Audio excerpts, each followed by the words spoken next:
Today, we're talking Caleb Williams. I'm sure everybody knows how good Caleb Williams was in his first preseason game. And now, after the Bears' second preseason game, if you just read articles and reports or even watched the highlights, you'd think Caleb Williams was amazing again. And he was, to a degree though. Williams wasn't off to the greatest start, but he finished the game so well. So I thought, let's dive in and see what Caleb Williams did in his second game. And I emphasize second because it's still really early and he isn't going to be perfect after just 2 games in the NFL. Anyways, with all that being said, let's get into the tape and break it down. The first play on the first drive, it's a designed slide to the left and you're buying time for a Keenan Allen quick out while you're rolling in the same direction. Everything's as planned here, nothing wrong with the protection, and the defense played man-to-man on Keenan Allen running a quick out. Even under those good circumstances and working with Caleb's strength here and putting him on the move, he's gonna miss the throw. And if you told me to find something here, I'd say watch the upper body, and he's kind of at a lean angle when the ball is coming out. And it's tough to scrutinize here and say he's mechanically wrong because Caleb's kind of the exception when it comes to stuff exactly like this. So I just see a plain miss on his first play in his second NFL game. Same thing on the second play. They're running a naked bootleg off play action where you're going to see him get on the move and roll right and back up to the DJ Moore motion across the field to take some of that attention to the far right side. Underneath that, Gerald Everett will come off a fake block thing he's got going on. Then Caleb, who's quickly on the roll, is going to snap his eyes and raise his arm to throw to Gerald Everett almost instantaneously,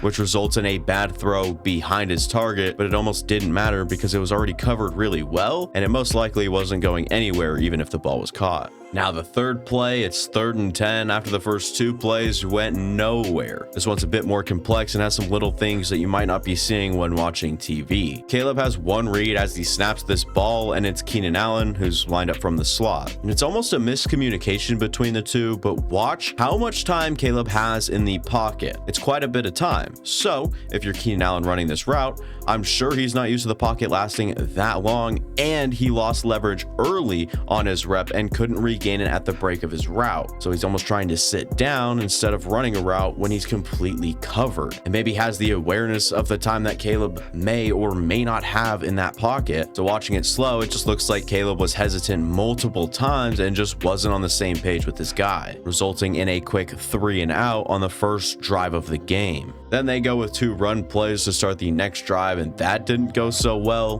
resulting in a 3rd and 5 for Caleb Williams and his offense. The Bears line up in a bunch formation for this 3rd down attempt, trying a chase route concept from the right side. The first down line is an inch or 2 further than the 40-yard line, and that's just something to remember. So with the 2 zone defenders playing over the middle, just in front of those routes on the right side are really shallow. Caleb ultimately throws short of the sticks to Gerald Everett, which is typically the first read on this play, with little space, and Everett couldn't get upfield and gain that elusive first down yardage that the Bears have struggled to gain thus far. Now, if I'm the Bears entering this next drive, I just want positive plays, and Caleb does just that by finding Cole Kmet over the middle on a quick hitch route. Very simple. After a poor run play, you'll never guess what I'm about to say next. The Bears need a first down on a 3rd and 2. So what do? They rely on Caleb Williams, and he threw a great ball just to a really tightly covered receiver. It really is almost that simple. Caleb Williams threw a great ball over the middle to his receiver who was covered really well. By the time that ball was out, nobody else blatantly got open, and sure, you could say that Caleb Williams can use his legs and his pizzazz to create something out of nothing, but obviously Caleb didn't, and maybe he could have, but the protection's great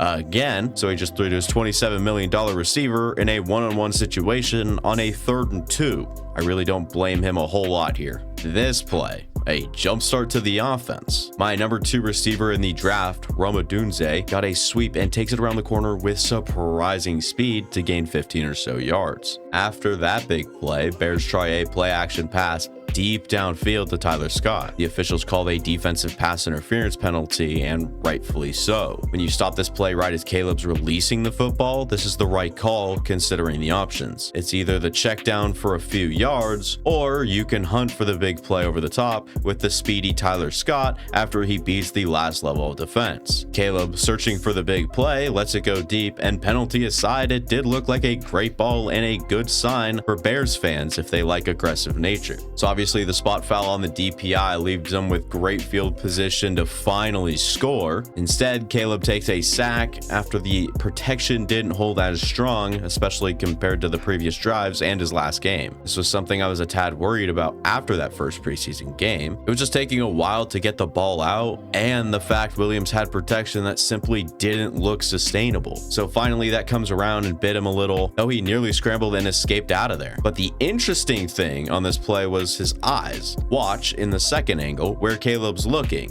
He's looking right as soon as he snaps that ball. So looking at the whole field in the wide view and seeing the whole shot he could have had just after he dropped his eyes kind of left me wondering what he did or didn't see on the right side that prevented this throw from happening. After a quick screen play, Williams and the Bears lined up for a 3rd and 21 in field goal range where Caleb just checks it down and takes the points. So the Bears and Caleb Williams end a drive with one big play, the jet sweep, and a big penalty. Other than that, they didn't really move the ball. The following drive started with a good quick run play to Khalil Herbert. So on 2nd and 4, Caleb's really just looking to catch a groove and does so with this quick play underneath between coverage. And they actually used Gerald Everett, whose name's coming up a bunch by the way. They motion Everett to that left side to take the flats defender out wide and stretch the middle defender, whose responsibility wasn't to play over there originally. So they stretch and catch the defense off a little to make a nice play and gain some easy yards and maybe some momentum early in the drive. The next play was a run to Khalil Herbert, who had an impressive cutback run and went for a big gain. But after that, on this next play, we're seeing Caleb Williams just trying too much. If you watch him in the pocket, pressure leaks in immediately, so Caleb dances out of it, then steps up through the pocket and throws it completely off his base, causing him to miss that throw to, you'll never guess, Gerald Everett. Looks like he trips and maybe drags his foot on the ground, which of course threw everything off and just forced that ball to be incomplete.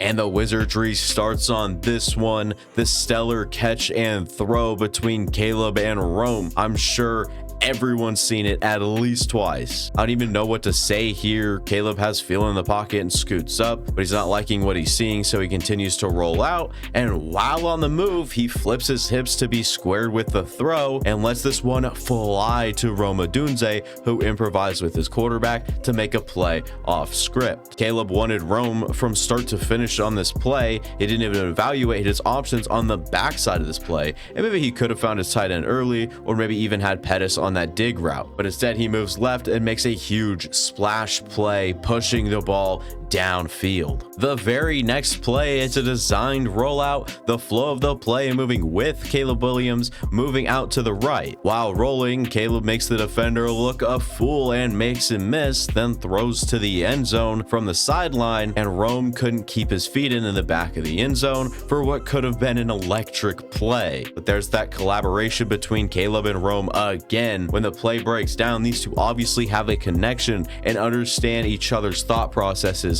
in tricky situations. I can't imagine how many times we're going to see stuff like this through Caleb's rookie year with any of his receivers. The forgotten play after that last one, it was actually a throwaway from Caleb Williams after he evaluated the field and couldn't find anything that he liked. Now, on 3rd and 7 from the 7-yard line, Caleb takes the snap and quickly gets pressured. He didn't really get a chance to read the field, so Caleb does what Caleb does. He drops his eyes and looks to make a play. Caleb initially steps up, then gets pressured from the interior, so he reverses field and spins around again, then picks his eyes back up to find a receiver, but no one was getting open, so Caleb says, "I'll do it myself," and takes it in for a rushing touchdown. And that's the way he ended his game. So I guess my point with this video was that last amazing drive basically erased everyone's memory about how bad the first few drives were. It's a spectacular job by Caleb Williams to put up a drive like that after he didn't start off so strong. Anyways, that'll be it from me. Thank you guys for watching. If you guys enjoyed, go ahead and like, go down, subscribe, watch the past content on the channel. See you guys next time. Deuces.